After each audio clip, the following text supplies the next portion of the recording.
हे दोन्ही साईडचे आपण बॅक टक्स शिवून घेऊयात. सेंटर लाईन पकडून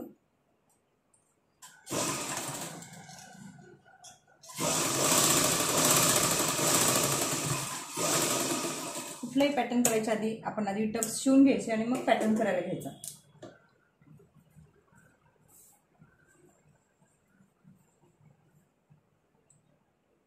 हा दुसऱ्या साईडचा टक्स आहे, हा पण शिवून घेऊया.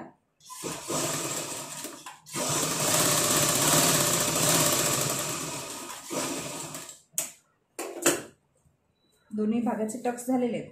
आता आपण ह्या भागाला पायपिंग लावणार आहोत. जसं मगाशी मी 1.25 इंचाची पट्टी काढली, तशाच आपल्याला अजून क्रॉस पट्ट्या काढायच्यात 1.25 इंचाच्या.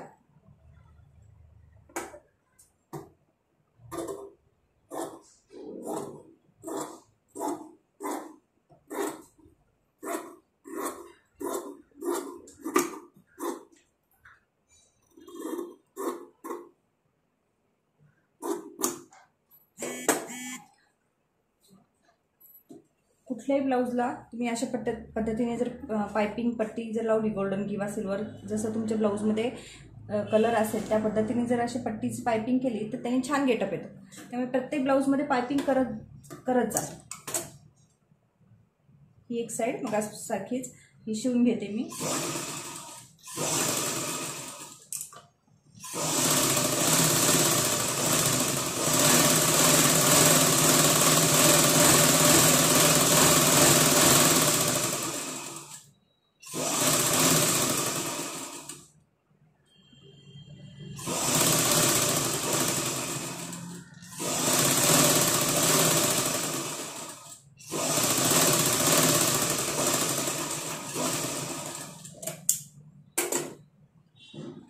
ही पट्टी पूर्ण या भागाला आपल्याला एंड पर्यंत लावायची, म्हणजे कमरेला सुद्धा आपल्याला वेगळी कमरेची पट्टी लावायची गरज पडणार नाही. पूर्ण फिनिशिंग होऊन जाईल या पट्टीने.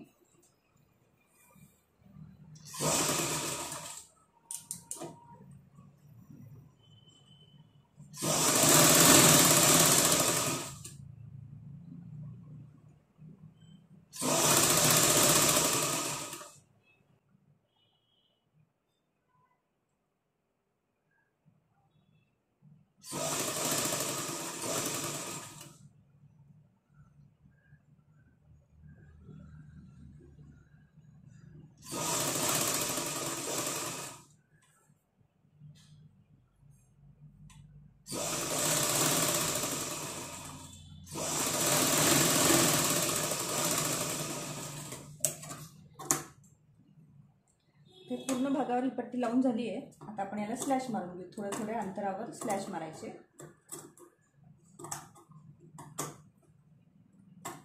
म्हणजे हे व्यवस्थित टर्न होतं. स्लॅश मारल्यामुळे काय होतं, हे टर्न व्यवस्थित होतं. हे झाल्यानंतर पुन्हा आपण हे असं थोडंसं फोल्ड करून घ्यायचं, असं नखाने प्रेस करून घ्यायचं. आता मगाच्या सारखंच हे सगळं कचरा एका साईडला घ्यायचा आहे आणि आपल्याला जेवढी विड्थ जाड बारीक पट्टी पाहिजे त्याप्रमाणे हे फोल्ड करायचं आहे. हे बघा, आपण जास्त जाड पाहिजे तर आपण हे एवढं फोल्ड करू शकतो, कमी पाहिजे असेल तर आपण कमी घेऊ शकतो. हे आपल्यावर डिपेंड आहे.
हा टर्निंगचा भाग असल्यामुळे आपल्याला थोडं सावकाश इथे करावं लागतंय.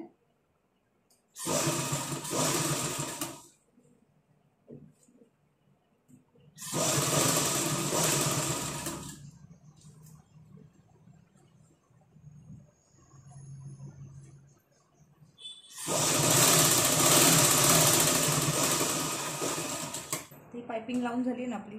आता ही जी पट्टी आहे परत इथे एक पाव इंच सोडून टीप मारायची किंवा हेमिंग करू शकता तुम्ही.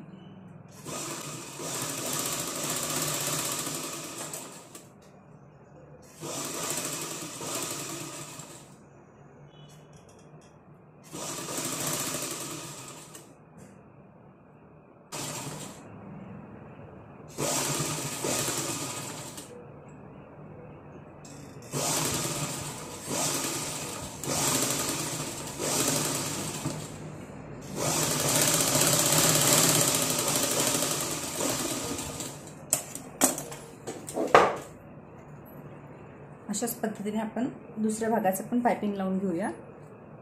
तर ही पायपिंग जी आहे ही आपल्याला कमी पडेल. थोडंसं आपल्याला जॉईंट द्यावं लागेल ह्याला. अजून एक थोडीशी पट्टी कापून घेते मी याची.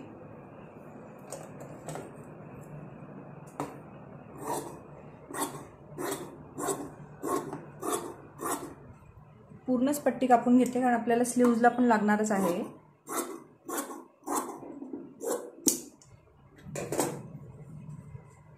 आणि ही याला अशी जोडून घ्यायची.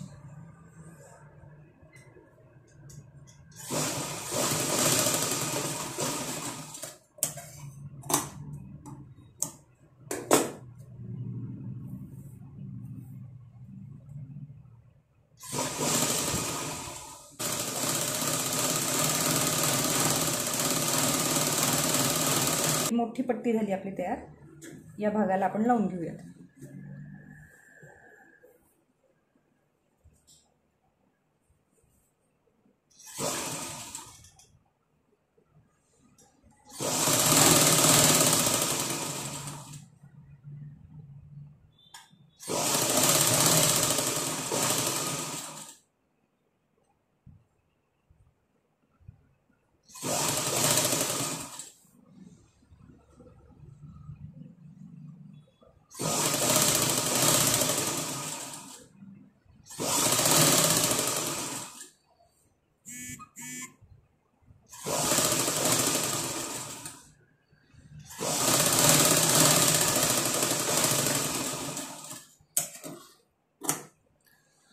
पट्टी लावून झाली आपली. याला पण स्लॅश मारून घ्यायचे.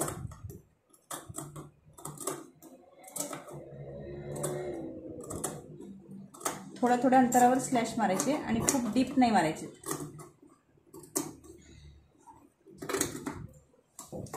अशा पद्धतीने तिरके स्लॅश मारून घेतले. आणि आता इथे नखाने आपण थोडंसं प्रेस करून घेऊयात.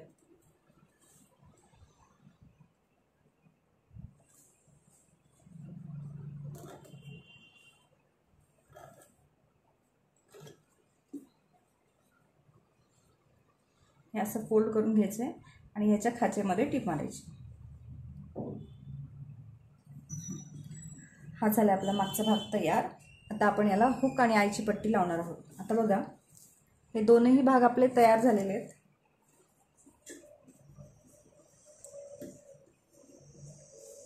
हा एक आणि हा एक. बघा इथे आपल्याला हुक आणि आईची पट्टी लावायची अशा पद्धतीने.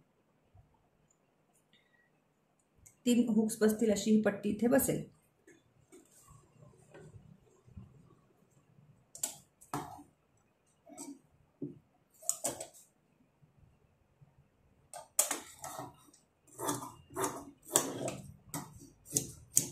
ही 2.5 इंचाची पट्टी आपण घेऊया आईसाठी, आणि ह्याला पूर्ण फिनिशिंग करून घ्यावी लागणार आहे आपल्याला दोन्ही साईडनी, कारण ही पट्टी नुसतीच आपल्याला अशी ठेवावी लागेल, अशी ठेवून याच्यावरून टिप मारायची. त्यामुळे ही विड्थला पण जास्त दिसली पाहिजे आणि लेंथला पण खाली दिसली नाही पाहिजे. आपला जो पॅटर्न आहे त्याच्यामध्येच ही पट्टी बसली पाहिजे. अशा पद्धतीने ही पट्टी मी फोल्ड करून घेते अशी दोन्ही साईडनी.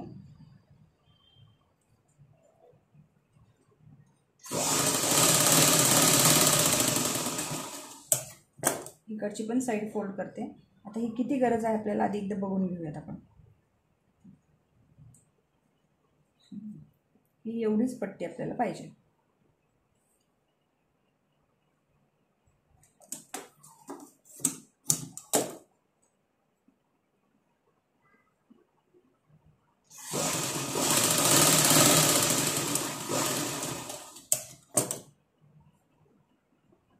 ही जी पट्टी आहे याला आपण आतमध्ये फोल्ड करून घेऊया.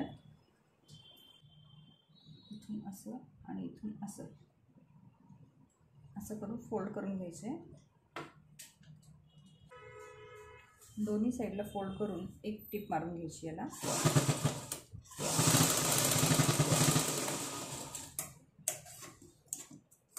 म्हणजे याला पण फिनिशिंग दिली गेली आणि ही पट्टी आपल्याला खाली अशा पद्धतीने लावायची.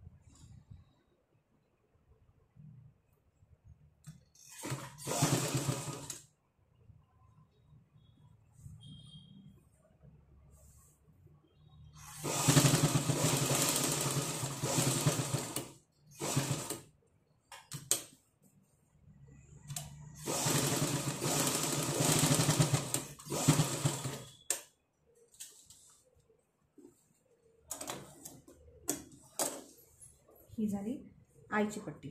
आता हुकची पट्टी ऑलरेडी याला फिनिशिंग झालेली आहे. याच भागाला आपण डायरेक्ट हुक लावणार आहोत. हे बघा अशा पद्धतीने ही पट्टी दिसेल.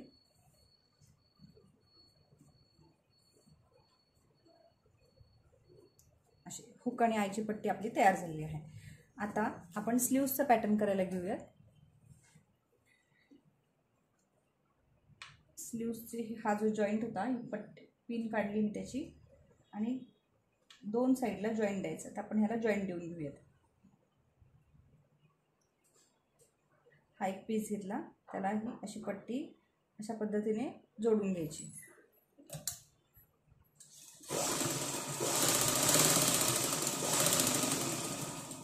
एक 5 इंचाच्या अंतरावर टिप मारलेली आहे आणि अजून एक दाब टिप मारून घ्या त्याला.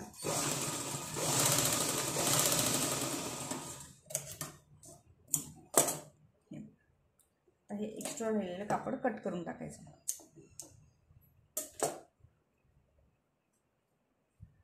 ही सुद्धा पट्टी अशा पद्धतीने लावायची.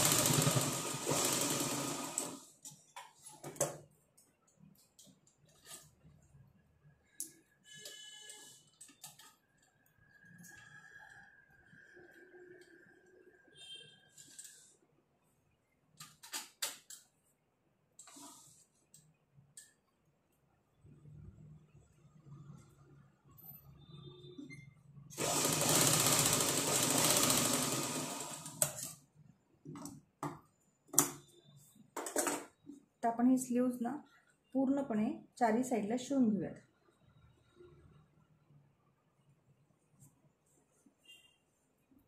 याचा आपण मुंड्याचा आकार कट नाही केलेला. आधी आपण अस्तर जॉईन करून घेऊ दोन्हीचं आणि मग मुंड्याचा आकार कट करूयात.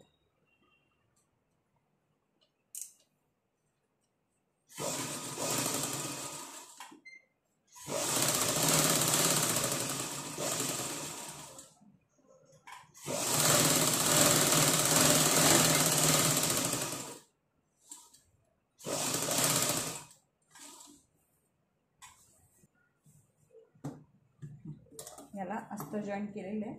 आता हे एक्स्ट्रा कापड कट करून टाकायचं याचं.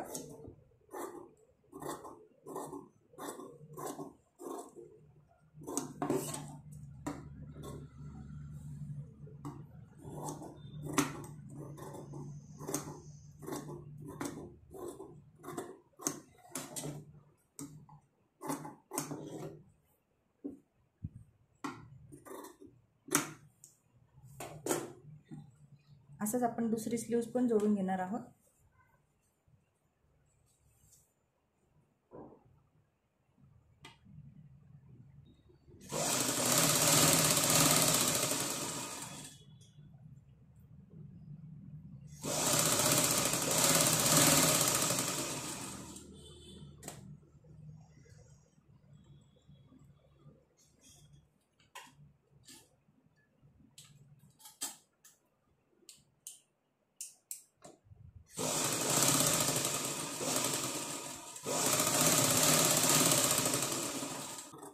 कट करायचं.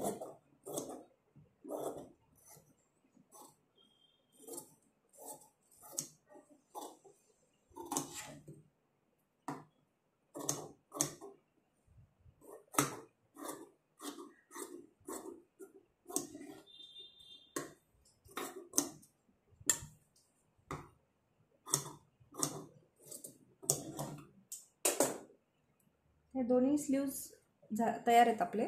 आता ह्याला पॅटर्न करायचं आहे. उद्या भेटूयात. तोपर्यंत हॅव अ नाईस डे.